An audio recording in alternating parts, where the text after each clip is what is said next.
So today I'm not doing my usual matchmaking videos. I got to change out sometimes, I guess. But yeah, today I'm gonna go through similar fighters in the UFC from different divisions. So these are basically fighters with similar wins, similar fight style, similar career path, similar personalities. You know what I mean? But not necessarily every comparison I'm gonna make is gonna fit every criteria. But you'll see what I mean when I get through it. But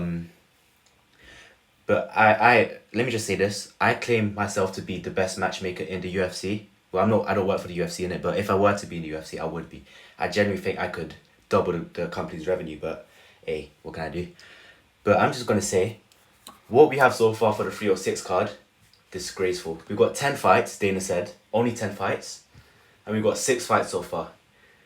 There's only one great fight, and it's not even that great.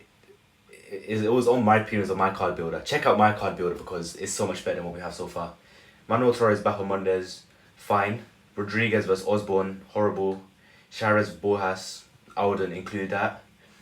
Haragui Souza, fine. Aldana Dumont, that's confirmed on the main card by the way. And so we've got 4 slots left. That's 4 slots left. That's 6 fights, we've got 4 left. And we already know it's going to be Grasso. Grasso's going to be on it.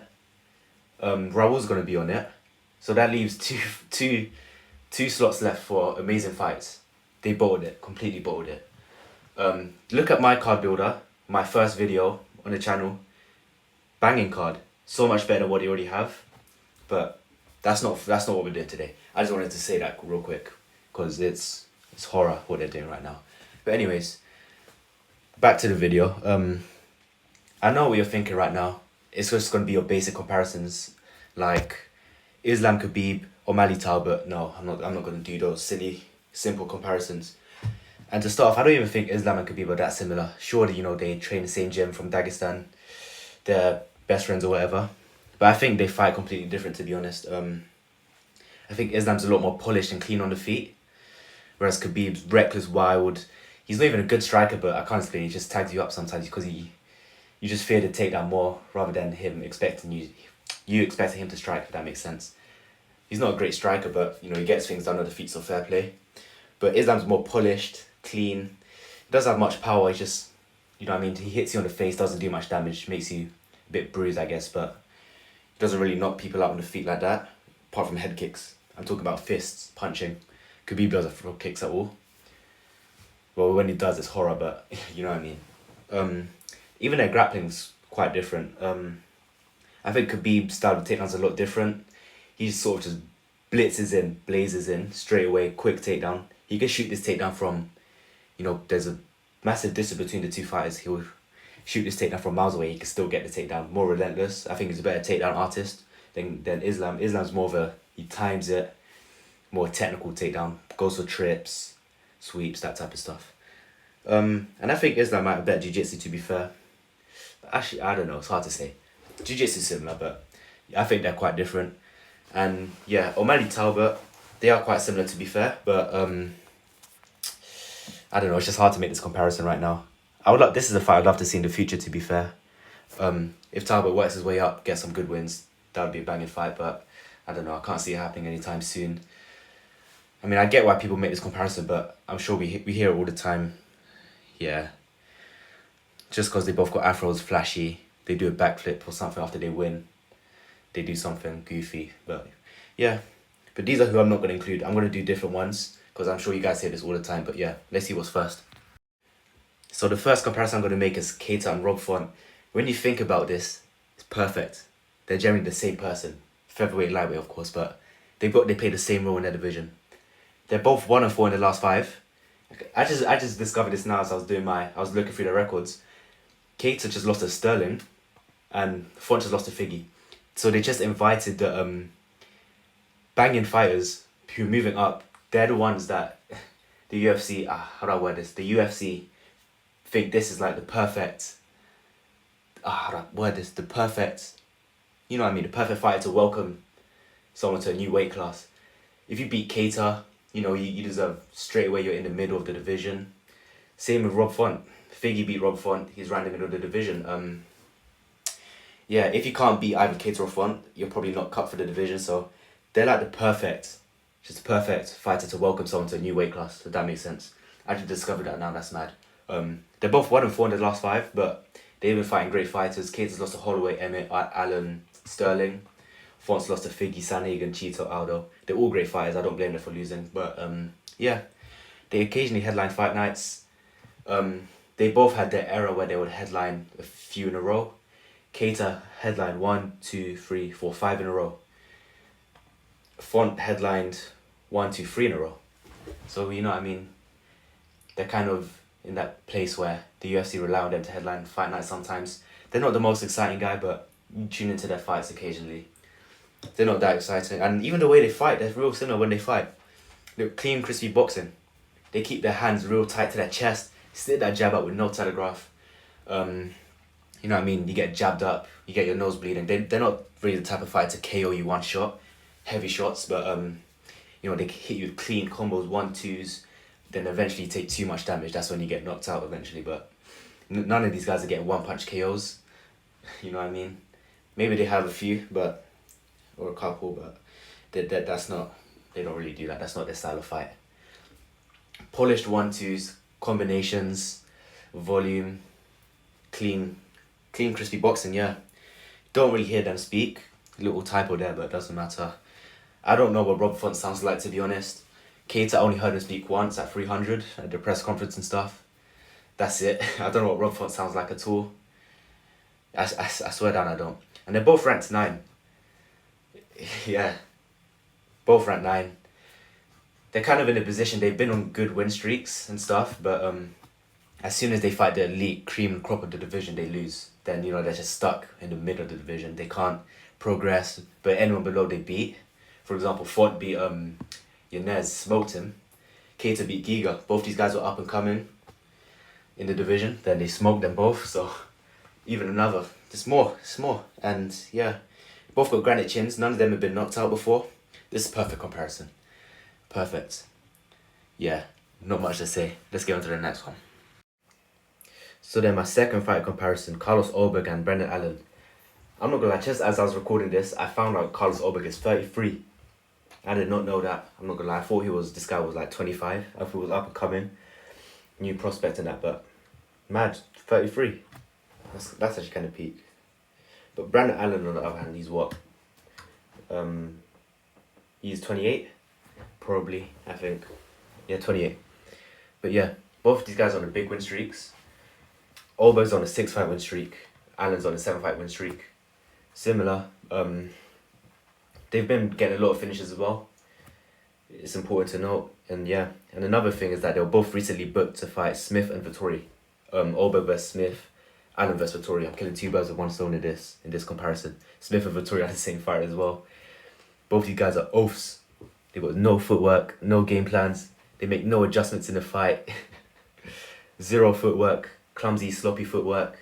Yeah. They're just horrible fighters.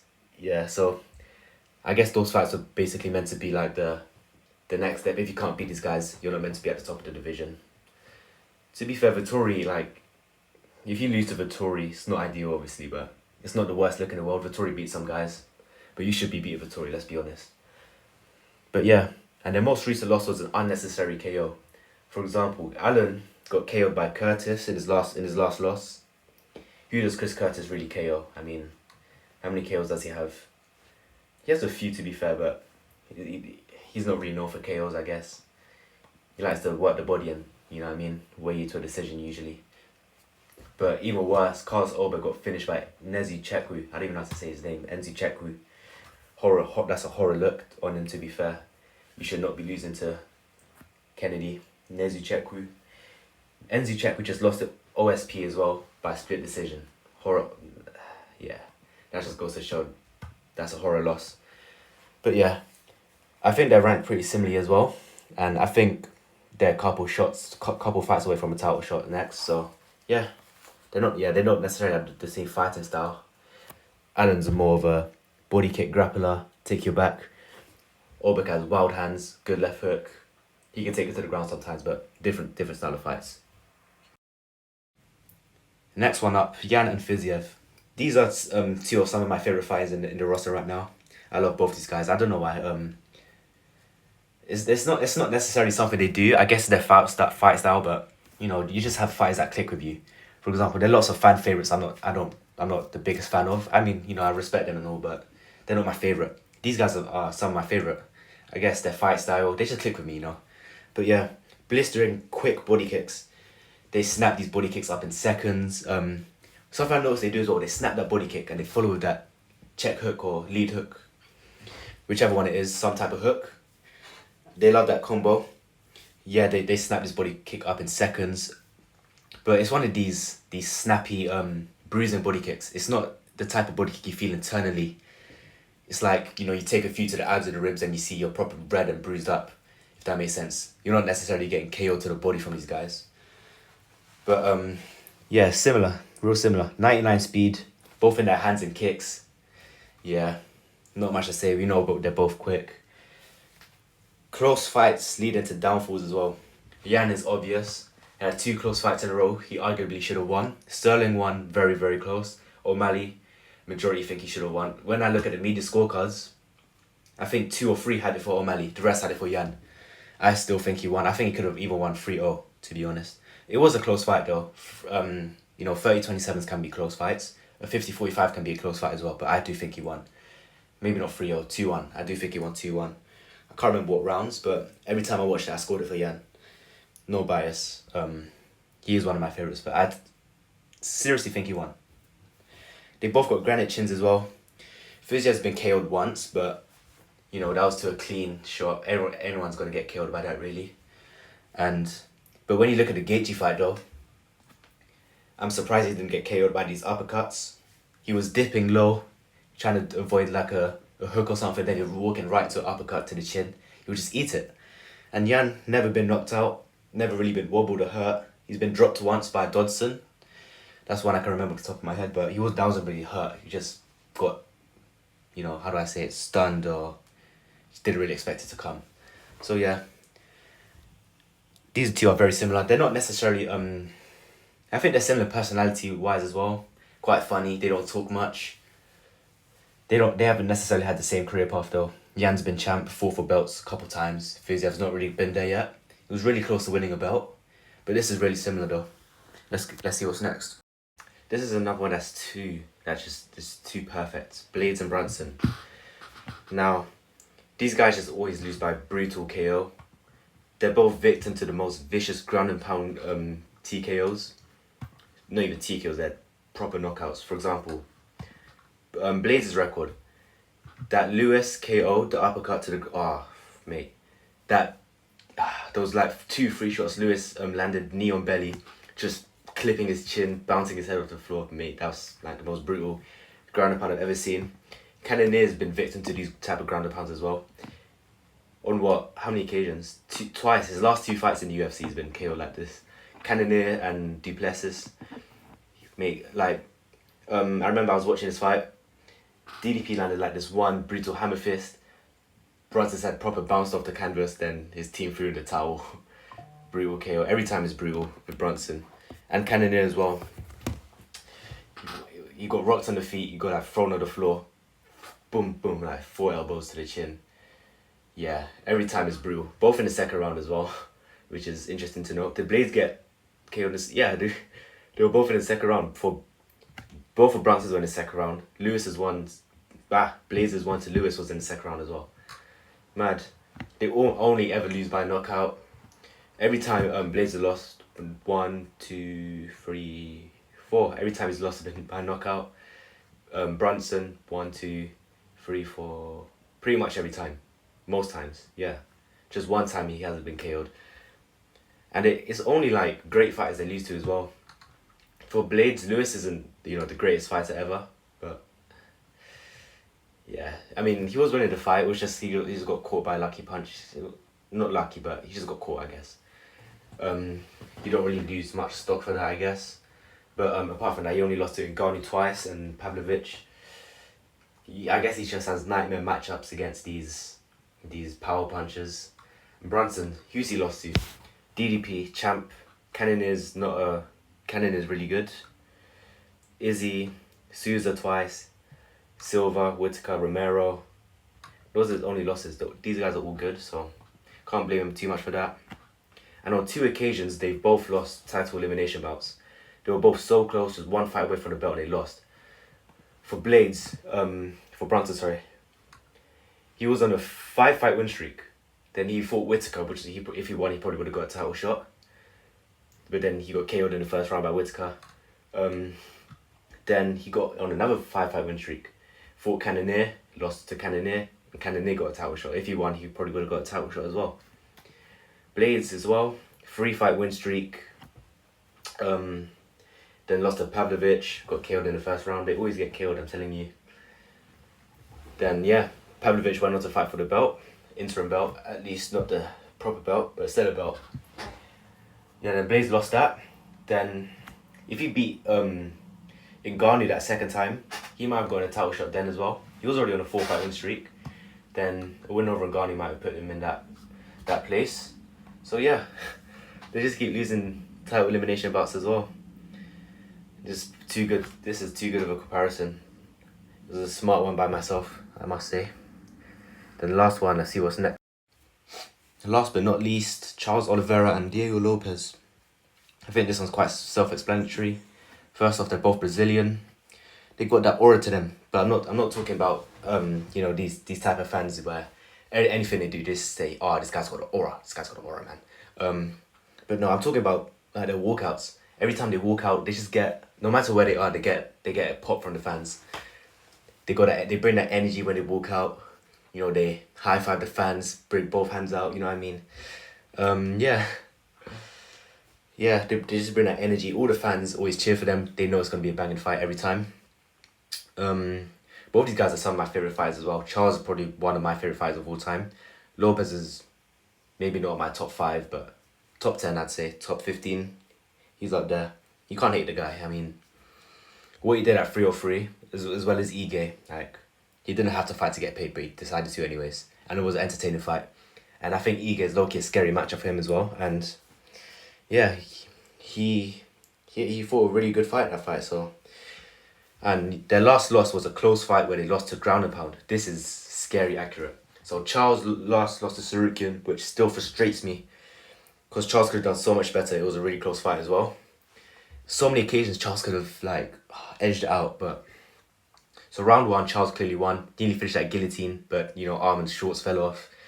Blah blah blah, whatever. Fine. Clearly first round to Charles. Then the second round, Sarukian clearly won. But at the end of the I didn't realize this on watching live, but when I watched it back, I saw 10 seconds left. Charles latched up a triangle armbar. If he had 30 seconds more, he could have finished maybe, but then again, man, this fight is so frustrating. Who knows if he could have finished that? Maybe. Then the third round, he was losing. Then that sub, not enough. It looked like he was going out at first, watching live, but nah, he wasn't. It was just defending, going flat and stuff. But yeah, it was a really close fight. Had so many chances, latched up so many subs. Charles, he had 3 subs, 1 in every round. That was close. And then Lopez, really close fight with Evloev. Pretty clear loss though, 2-1 to Evloev, I'd say. But really good showing for himself, especially on short notice, his first fight in the UFC. And yeah, he was losing the fight, but he would crack him on the feet occasionally. Then every time it was on the ground, after a minute on the ground, he would latch up this I can't remember what subs it would be, like a triangle, armbar. All of these subs would be super close, but they would then just barely lose, just a tiny bit more would have done it. So yeah, that proves my point as well. Rapid, sneaky subs, they always just latch these quick subs that you don't expect. And then dangerous if they do get proper in, of course. You don't want to get subbed by these guys. And bonkers power in their hands. Lopez has been KOing everyone left, right and centre. I mean, not left, right and centre to be fair. Just 2 guys, Sabatini and Yusuf, back to back. Both in the first round. But Ige's never been KO'd to be fair, so can't really blame him for not knocking him out. He's got a granite chin. Never been KO'd, so... And Charles got power as well. And Loki think he's got the most power in the division. Call me crazy. More than Gaethje. Gaethje's not... I can't explain. Gaethje's not that powerful. He's like... When he hits you on the face, it's like a loud noise. It's not power. It's different. It's 2 different things. But when Charles lands clean on you, you get dropped every time. Every time. Not... you know what I mean. Whatever. But they both got crazy power. But yeah... I think that's it. Let me know in the comments down below if there's any comparisons you think I missed out, or any ones that you thought of yourself. And yeah, this is my video comparing similar UFC fighters in the in the roster. And yeah, thank you. Goodbye.